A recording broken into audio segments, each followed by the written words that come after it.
Alright, so in order to install your Crown Victoria bumper, you have to cut off this piece right here using a Sawzall. And you can just cut straight through the cylinders holding that piece on. It's full of some kind of silicone, but don't worry about that. Yep, you just have to cut on those two spots in order to get that out of the way so that you can install your bumper. You also have to cut off this and then grind it flat, because the bracket's going to mount through this hole, and then you'll drill a second hole over here. So you have to make sure and get this all cleaned up and get this off. And I'll show you after that.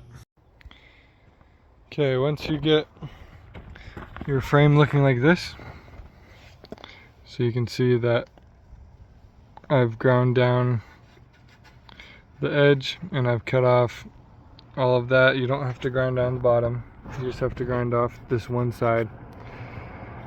You'll take your bracket, looks like this, and then your frame won't have this hole yet. So you'll take your long bolt, you'll put your long bolt through that hole right there. Then you'll put that up through this hole.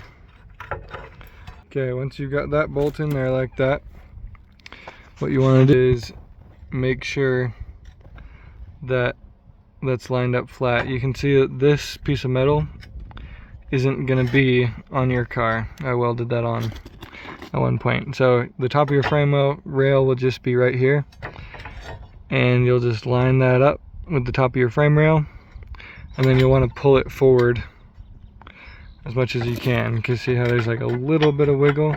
You're just going to want to pull it forward a little bit, and then you'll draw with a Sharpie right there in the center of that hole, and then you can lower that down, and then you'll need a 1/2-inch drill bit, and you'll drill a hole right there. You take your bolt,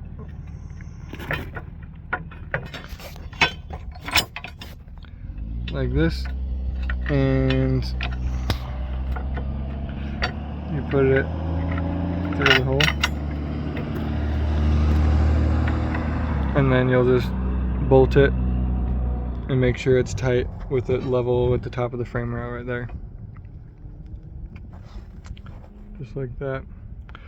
So then that gives you a nice flat surface to set the bumper on right up here when you're getting ready to put it on. So you'll just set the bumper right on that one, and then there will be the frame rail over there, and then you reach up through the gap, and you're going to need a ratcheting wrench of some kind so that you can get up in the gap right here to put these bolts in. It's a little bit of a tight squeeze, it's kind of a pain, but if you have help, that definitely helps too. Make sure to put your light pods in after you put your bumper on, because you're going to need to be able to reach in through the light pod hole to do the bolts. If you have any questions, feel free to reach out and we'll do our best.